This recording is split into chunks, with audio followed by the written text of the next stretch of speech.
Okay, so here I search for dry mouth solutions. Now, everybody might have a different portfolio, so they might come up with different results, but generally I keep seeing the same exact results. And I'm not so sure that these solutions are always going to be the best. They're okay solutions, some of them, and some of them are just totally impractical. So some of them, we'll talk each one through and find out which ones actually could work for you. So we're looking for solutions for you. And right away we see ads, and all the ads are always going to be about some sort of mint or some sort of lozenges type things, or some sort of rinse. It all depends on who's sponsoring that search. So when we go down here, Biotine is the big dry mouth rinse on the block for sure. We have a whole separate video on Biotine, so take a look at that. And then let's look here where Google picks out, it's typically the Mayo Clinic. The Mayo Clinic does a really great job on the website.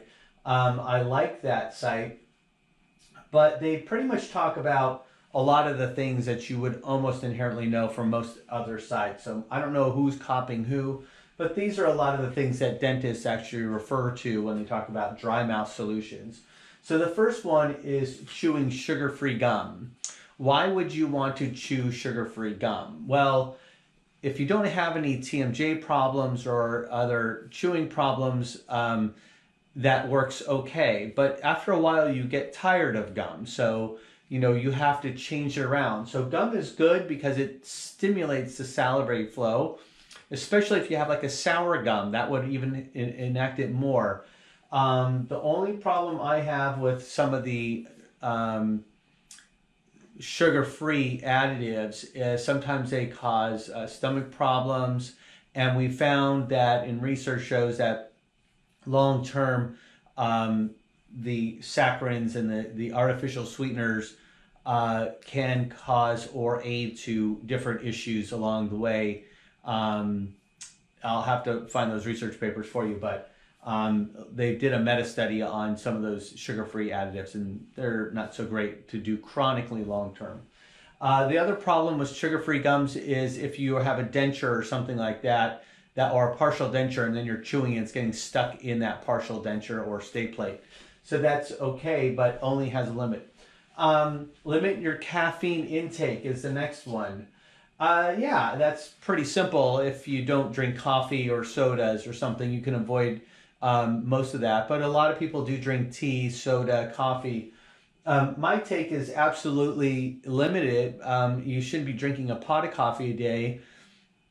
A little coffee is okay, but once again, you are adding a little bit against you when you are adding caffeine. Caffeine does desiccate your body a little bit here, and it can make your mouth drier.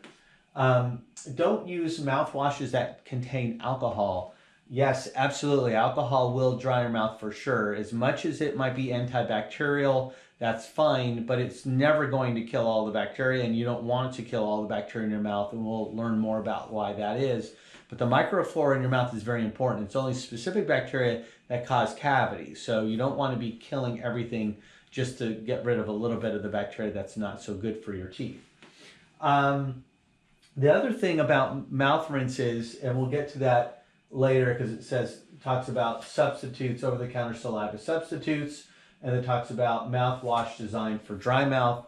Now, over-the-counter saliva substitutes or dry mouth rinses without alcohol, you have to rinse and typically you just spit out. So they do offer a really nice collection of products here. The Oasis moisturizing spray or the mouth coat, those are all good. But you always have to spit those out. And so they're not so practical when you're out and about or you're at somebody's house or something to keep your mouth moist. So stop all tobacco uses right here. For sure. I mean, if you're still smoking, you got other problems typically to worry about, and dentistry will be just an additive problem to you while you're smoking. So absolutely no smoking. And if you're trying to replace your teeth let's say you have a lot of rotted teeth. I do a lot of full mouth rehabilitation. I do a lot of implant dentistry, and implants and smoking do not mix. You do not waste your money on that if you're planning on like trying to restore your mouth to actually eat. So I would say just get rid of smoking if you can. Do everything. That's your first problem. Get rid of the smoking for sure. It says to sip water regularly. Yeah, that's a simple idea, and I think for sure. Here's what I would say about that is every time you eat something, sip or just rinse with water. So just so swish around with some water right as you eat. Get that food out of your mouth. That's probably one of the best things you could do on a habit basis every time you eat something. Even snacks, candies, cookies, whatever you do, rinse with water. So always keep water with you is fantastic. So we talked about this. Avoid over-the-counter antihistamines and decongestants. Well, most people don't do those things on a regular basis, but if you are doing that on a regular basis and you're taking antihistamines, Zyrtex and such, yeah, that will definitely dry your mouth out for sure. But sometimes it kind of counterbalances. There, I think you would have to supplement if you're doing that. Stay away from them. But you know, like I said, this list only goes so far, and some of the ideas only go so far. If I have an allergy attack or something like that, I'm going to do that. It says breathe through your nose, not your mouth. I don't know how much I breathe through my nose and how much in my mouth, and that's something you would have to really concentrate on. But yeah, I think that could help as well. It's not so practical. Add moisture to the air at night, like a room humidifier. Yeah, I think that might be good. I just don't want you to grow mold in your house. That would be one of my concerns. You have things that are too moist for too long, you're going to be growing mold. So you might be swapping one problem for the other. But like I said, all of these are valid. It's just how many are these really practical and may cause other issues. Of course, this one here, avoid sugary and acidic foods and drinks. Absolutely, that's probably should be number one because I see people cannot get out of their habit of drinking soda, which is carbonic acid and sugar. Even if it's sugar-free, you still have a lot of carbonic acid. So if anything, just water is fine. Water, sugar-free things are fine. Keep that flow going. Definitely avoid sugars on a regular basis. If you're gonna, like here's for instance, if you're going to eat a cookie, eat the cookie all at once. Don't eat the cookie over an hour because as you keep adding cookie for the hour, you're maintaining an acidic environment and a sugary environment after the bacteria start eating up the sugars to create the acids. So you want to constantly rinse then every time you take a bite. Like I said, get in the habit of always thinking you have to drink water. If you're drinking water, you're going to get bloated after a while. You're going to be drinking a whole hour trying to eat that cookie. So either that's going to stop you from eating the cookie or you eat the cookie one time and that's it. And within the first couple minutes and then be done.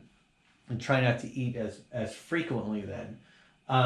Use a fluoride rinse and visit your dentist. Well, I think the dentist is the last draw in the whole thing, and it is last here.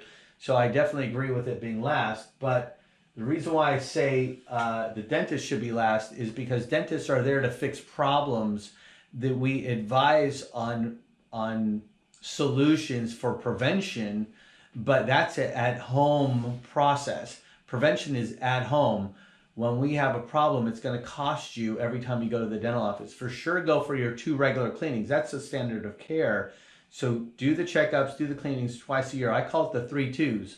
Brush twice a day, floss twice a day, and see the dentist twice a year. So that's what they're saying here. But for sure, the first 2/3 of everything of the advice is all at home every day that you have to take care of. And because you have a dry mouth problem, you want to protect your teeth from decay. That means everything has to be elevated. So maybe you brush 3 or 4 times a day. Maybe you floss 2 or 3, 4 or 5 times a day.